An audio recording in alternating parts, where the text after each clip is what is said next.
તારીખ 12/3/2024 કરચિયાપરા ward number 4માં Bhavnagar Botad 15મી Lok Sabha વિકસિત Bharat Modiji guarantee video વાનના સંયોજક શ્રી નરેન્દ્રભાઈ સોલંકી તથા ભાવનગર 104 પૂર્વના ઇન્ચાર્જ શહેર ભાજપ બક્ષીપંચ મોરચાના મંત્રી શ્રી રાજુભાઈ ગોહેલ તથા કપરા વોર્ડના ઇન્ચાર્જ આશીષભાઈ ગોહેલ તથા સહ ઇન્ચાર્જ હાર્દિકભાઈ બાટિયા તથા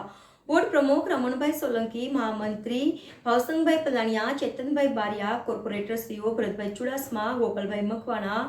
રતનબેન વેગડ, નીતાબેન બારિયા તથા શહેર આઈટી સેલના સહ કન્વીનર શૈલેષભાઈ વેગડ, પૂર્વ શહેર મંત્રી શ્રી રેખાબેન બારૈયા તથા વોર્ડ યુવા મોરચાના પ્રમુખ શ્રી કુલદીપભાઈ વાજા, પૂર્વ વોર્ડ પ્રમુખ ભરતભાઈ વાળા, વોર્ડ કિસાન મોરચાના પ્રમુખ શ્રી રમેશભાઈ યાદવ, ભારતીય જનતા પાર્ટીના આગેવાનો સાથે રહીને લોકોની સૂચના સાંભળી પોસ્ટ કરી હતી. રિપોર્ટર મહેશ પી મકવાણા, NN ન્યૂઝ, ભાવનગર. દર્શક મિત્રો, તમારી આસપાસ બની રહેલી અવનવી ઘટનાઓ વિશે જાણવા માટે NN ન્યૂઝને લાઇક કરો, શેર કરો, સબસ્ક્રાઇબ કરો અને બેલ આઇકન પ્રેસ કરો, જેથી આપને નોટિફિકેશન્સ મળતી રહે.